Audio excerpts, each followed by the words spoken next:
Hello guys आज मैं spacious movie को एक्सप्लेन करने जा रही हूँ। तो चलिए बिना टाइम वेस्ट किए सीधा मूवी स्टार्ट करते हैं।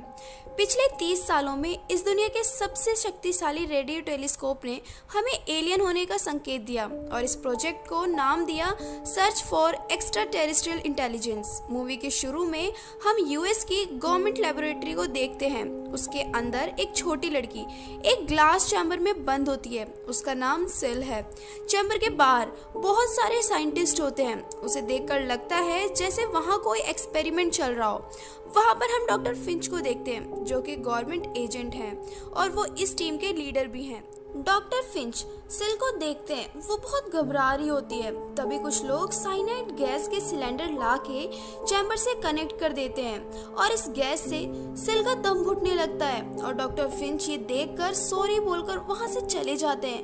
पूरे चैम्बर में गैस भर जाती है और सिल चैम्बर के ग्लास को अपने हाथ से तोड़कर वहां से भाग जाती है। डॉक्टर फिंच को जब ये बात पता चलती है तो वो अपने सोल्जर्स को सिल को पकड़ने के लिए भेजते हैं, पर सिल वहां से भाग जाती है और रेलवे ट्रैक पर पहुंच जाती है और वहां से जाने वाली ट्रेन में चढ़ जाती है। उस ट्रेन में एक लड़का उसे परेशान करता है और सिल उसे एक हाथ से उठाकर फेंक देती है जिससे उसकी मौत हो जाती है। ये देखकर पता चलता है कि सिल बहुत पावरफुल है, वो औरों से अलग है। दूसरी तरफ डॉक्टर फिंच के सोल्जर्स को सिल नहीं मिलती और डॉक्टर फिंच कहते हैं कि यहाँ से एक ट्रेन गई है, सिल भी उसी में भागी होगी। इसके अगले सीन में सुबह होती है और सिल एक स्टेशन पहुंच जाती है। सिल वहां उतरकर एक शॉप में जाती है और वहां से किसी का बैग उठाकर दूसरी ट्रेन में चली जाती है। उस ट्रेन में सिल कुछ पैसे और खाने का सामान चुराती है और एक कैबिन में बैठ जाती है। सिल खाना खाने लगती है और चॉकलेट खाने के बाद सिल की बॉडी में कुछ मूवमेंट होने लगते हैं जिससे उससे पेन भी होता है। उसे देखने से ऐसा लगता है जैसे उसकी बॉडी में से स्नैक निकल रहे हो। देखते ही देखते वो एक कुकून बन जाती है। तभी हम देखते हैं कि डॉक्टर फिंच उस ट्रेन पर पहुंच जाते हैं जिससे सिल भागी थी। वहां से उन्हें उस लड़की की डेड बॉडी मिलती है जिसे सिल ने मारा था। डॉक्टर फिंच को पता चलता है कि उसे सिल ने मारा है। डॉक्टर फिंच अब अपनी एक टीम बनाने का सोचते हैं। तभी दूसरी तरफ एक फीमेल कंडक्टर उस कुकून को देख लेती है। तभी उस कुकून में से एक हाथ निकलता है और उस फीमेल कंडक्टर को मार देता है और उस कुकून में से एक लड़की निकलती है जो एडल्ट सील होती है। वो उस कंडक्टर के कपड़े पहनकर लॉस एंजल्स स्टेशन पर उतर जाती है। तभी हम देखते हैं कि डॉक्टर फिंच अपनी टीम बुलाते हैं। उनकी टीम में 4 लोग होते हैं। इन लोगों को सिल को पकड़ने के लिए बुलाया है। मीटिंग में डॉक्टर फिंच बताते हैं कि किस प्रकार उन्होंने सिल को बनाया अपने एक्सपेरिमेंट को बनाने के लिए, पर सिल उनके डॉक्टर्स पर हावी हो जाती है और हम उसे मारने का प्रयास करते हैं, पर वो चैम्बर तोड़कर भाग गई है। डॉक्टर फिंच की बातों से पता चलता है सिल एक ऐसा एक्सपेरिमेंट है जिसमें सिल 3 महीनों में 12 साल की हो जाती है। उसकी ग्रोथ बहुत तेजी से हो रही थी। डॉक्टर फिंच अपनी टीम को कहते हैं कि हमें सिल को पकड़ना है और मारना है। फिंच की टीम को ट्रेन में एक और डेड बॉडी मिलती है जो कि फीमेल कंडक्टर की होती है। उस बॉडी के पास उन्हें कुकून भी मिलता है जो सिल का था। इन बातों पर ध्यान देकर डॉक्टर लॉरा कहती है कि सिल अब बड़ी हो गई है। डॉक्टर फिंच की टीम को इन्वेस्टिगेशन से पता चलता है कि फीमेल कंडक्टर की आईडी और क्रेडिट कार्ड मिसिंग है, वो सिल ने ही लिए हैं। डॉक्टर फिंच और उनकी टीम सिल को लॉस एंजल्स में ही खोजने का तय करते हैं। तभी दूसरी तरफ सिल एक क्लोथ शॉप में वेडिंग ड्रेस लेती है जो उसे बहुत अच्छी लगती है। सिल उसकी पेमेंट करती है और तभी उसकी नजर शॉपकीपर के पेट पर जाती है जो प्रेग्नेंट होती है। शॉप में से निकलने के बाद रास्ते में वो छोटे बच्चे और कुछ प्रेग्नेंट लेडी को भी देखती है। उसके बाद सिल एक होटल जाती है और एक रूम लेती है।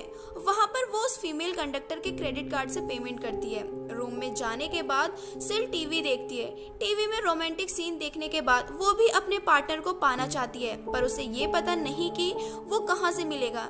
सिल होटल के क्लर्क से पूछती है कि लड़के कहाँ मिलेंगे। वो सिल को पास ही के क्लब में भेज देता है। तभी डॉक्टर फिंच को पता चलता है कि उस फीमेल कंडक्टर का कार्ड यूज हुआ है।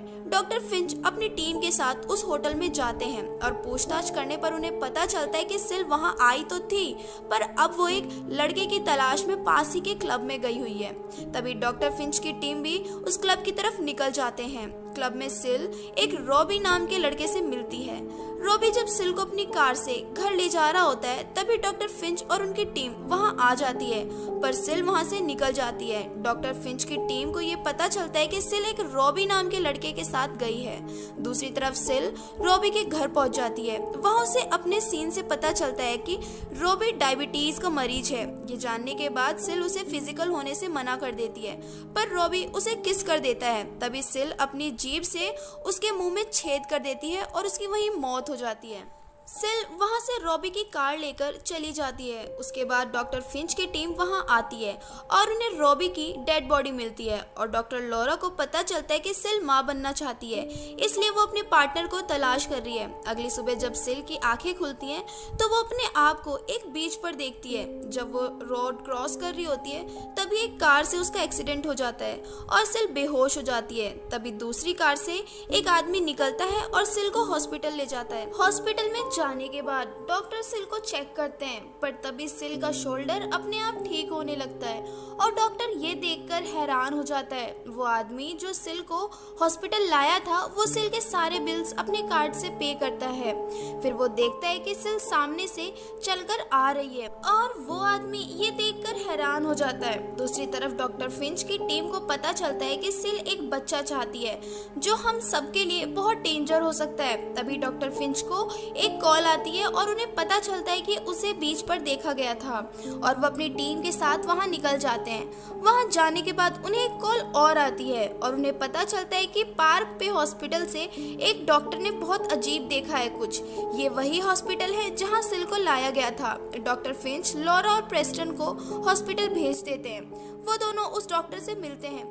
वो डॉक्टर उन्हें सिल के बारे में बताता है कि एक लड़की आई थी जिसका शोल्डर टूटा हुआ था, पर जब मैं उसे चेक कर रहा था तो उसके शोल्डर में कुछ मूवमेंट हुई और वो अपने आप ठीक हो गई और चली गई। डॉक्टर लॉरा और प्रेस्टन उस आदमी के कार्ड से उसके घर का एड्रेस पता लगाते हैं जो सिल को हॉस्पिटल लाया था और उसके घर के लिए निकल जाते हैं।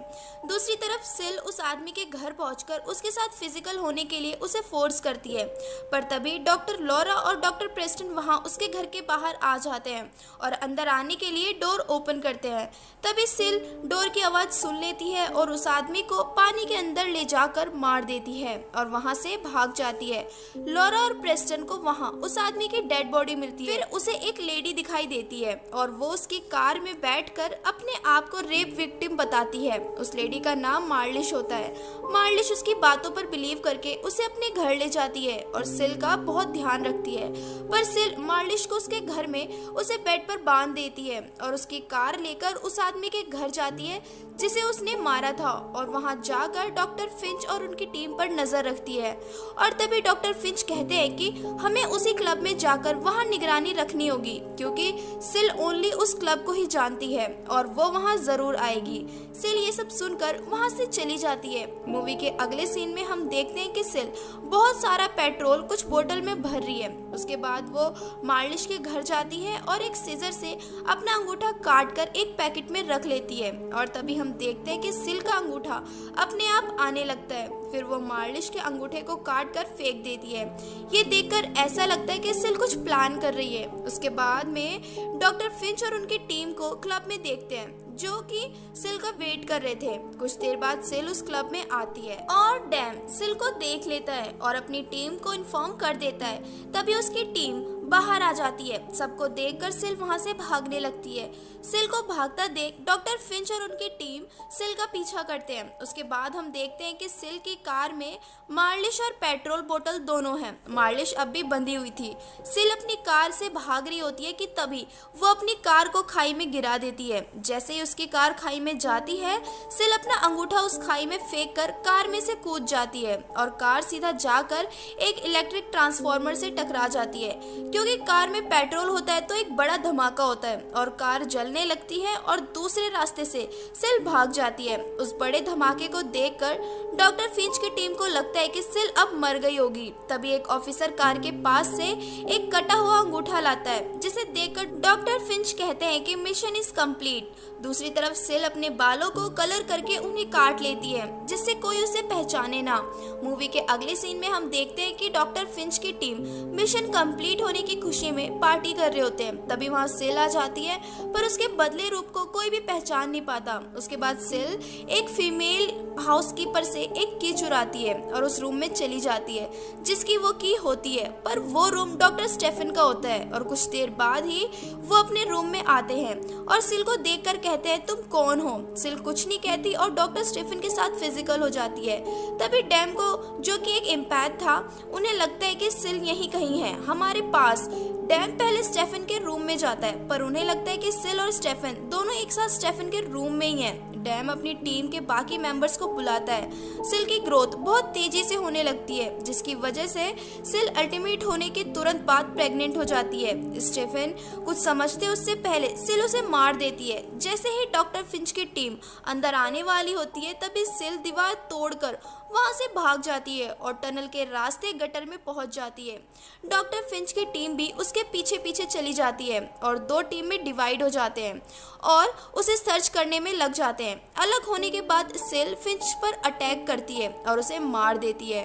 उसके बाद वो एक गुफा में चली जाती है और डैन, लॉरा और प्रेस्टन भी उसके पीछे पीछे चले जाते हैं। तभी सिल को पेन होने लगता है और वो एक बच्चे को जन्म देती है जो बहुत पावरफुल होता है। तभी डैन सिल को सर्च करते हुए उसी बच्चे के पास पहुंच जाता है। वो बच्चा डैन पर अपनी जीभ से अटैक कर देता है और अपने रियल फॉर्म में आ जाता है। तभी डैन उसे जला देता है और वो मर जाता है। अपने बच्चे को मरता देख सिल को बहुत गुस्सा आ जाता है और वो प्रेस्टन पर अटैक कर देती है, लेकिन प्रेस्टन उस पर फायरिंग कर देता है जिससे सिल आग में गिर जाती है। जब लॉरा और प्रेस्टन डैन की मदद करते हैं, तभी सिल डैन पर फिर से अटैक करती है और तभी प्रेस्टन सिल के सर पर गोली मार देती है जिससे सिल मर जाती है और वो लोग वहां से चले जाते हैं। फिर हम देखते हैं कि एक चूहा सिल के टेंटिकल के टुकड़े को खाने लगता है और कुछ देर बाद वो भी चेंज होने लगता है और दूसरे चूहे को अपनी जीभ से मारकर खा जाता है।